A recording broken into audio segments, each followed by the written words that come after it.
Welcome back, students. What we're going to do today is we are going to learn the most advanced tool in the GIMP. We're going to learn the Photoshop tool. And the most important part of the Photoshop tool is called the clone tool. So if you go to my website, witty.ca, right on the homepage, there's a picture of me on Pink Shirt Day. And then you're just going to right click somewhere on the picture and choose copy image. Super simple. And then we're done with that, so we can X that out. And when you come back to the GIMP, we're going to go File, Create from Clipboard. So we've kind of just done the copy, and now we're going to do the paste. So they do paste from Clipboard kind of thing, and poof, there's the picture. And please remember that if you hold down the Control key and scroll the mouse wheel, you can zoom in and out. Yes, you can also do it with the plus and minus key on the keyboard, but I find the holding down the Control key and scrolling the mouse wheel is just way easier. And also, please remember that wherever your mouse is, that's what it zooms to. So if you want to zoom to a particular part, then wherever your mouse is, that's what it zooms to. And so now we're going to use the clone tool. In this activity, we're going to turn me into an alien. I don't know if you knew I was an alien, but apparently I am. And so this is the clone tool button. It looks like this one. It kind of looks like a little stamper.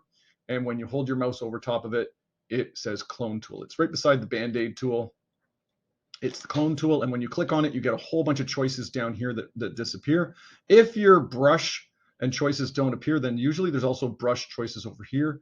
I'm going to choose one of the fuzzy circles. If you want to choose a solid circle or a star, you can, but usually we choose one of the fuzzy circles.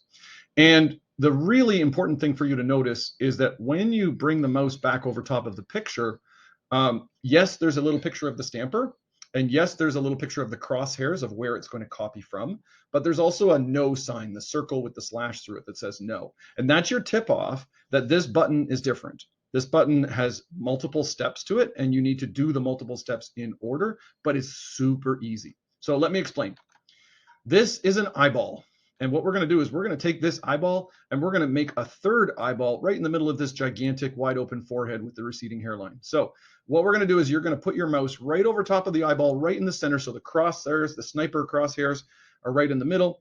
Again, you're going to hold down the Control key on your keyboard, give the mouse a little wiggle. The no sign disappears. So that Control key can be used for multiple things. And GIMP really likes to use it for the clone tool. When I click one time, so I click one time, take my hands off the keyboard, take my hands off the mouse, and then move up to the forehead. What you should notice is two circles now. There's one circle around the eyeball where we're going to clone, and there's another circle wherever I move my mouse to. And so I'm going to move my mouse right in the center of the forehead. And what I'm going to do here is a click and drag. So if you've never done a click and drag before, you're going to click the regular mouse button. You're going to keep it down, keep it holding it down, and then you're going to slowly just going to do a swirl pattern. So here I go. I'm going to click, hold it down, and slowly do a swirl pattern. And you can see that it has copied the eyeball up onto the forehead. If you don't like it, if there's something wrong with it and you want to undo it, you can just do Control-Z on your keyboard, hold down Control and press the letter Z one time. If you want to bring it back, you're like, oh no, I really did a good job and I want that back. Control-Y will bring it back, okay?